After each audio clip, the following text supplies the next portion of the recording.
Hello මචං ගුනේ ඔබ මොකෝ බං ඔතන කරන්නේ වාඩි වෙලා මොනව කරන්නද බං මේ බස් එක එනකම් බලන් ඉන්න සමන්තයා. උනේ බං මට අමතක වුණානේ අපි බස් එකට ඉන්නේ කියලා සෝරි බං ඉතින් සමන්තයා කොහොමින් වෙයිද? වරදක් නෑ බං නිකන් ගියේ ඉතින් මේ දවස්වල උඹට අරන් ගිහින් බං ලංකාවට ගම් වතුර වැහුවා කියලා.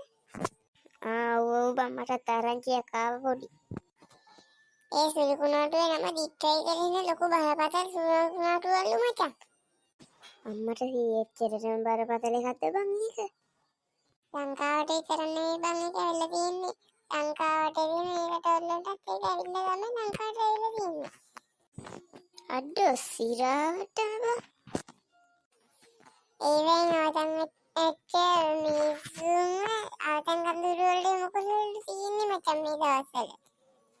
අඩෝ පව් වැඩේනේ බං මේ මෙත්ති වල ඉඳපු මිනිස්සුන්ට ඒක තමයි බං. පොඩි ළමයින්ගේ පොත්පත් එහෙමත් විනාශ වෙලාලු තියුනේ මචං. අඩෝ මචං ඒ ළමයි පවුනේ බං ලංකාවේ අනිත් යට වෙච්ච නැති පැති වල ඉන්න මිනිස්සු ඇවිල්ලා ඒ පැති වල මිනිස්සුන්ට උදව් කරනවා බං. ඔච්චර හොඳ වැඩක්ද නේ? ඒක තමයි බං හොඳ මිනිස්සු වගේ ඒ තාම පිටරටවලිනුත් ආවලු බං සහනාදා.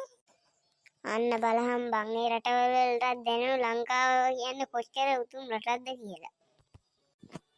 අම්මචා මට පොඩ්ඩක් විනාඩියක් දියම් මේ කෝල් එකක් ආව පොඩ්ඩක්.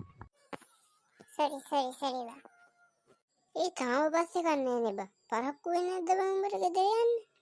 ඒක නේ බං. තාම බස් එකක් නෑ නේ. ඔබ කිව්ව කතාව ඇත්ත. අන්න බං බස් එකක් යනවා.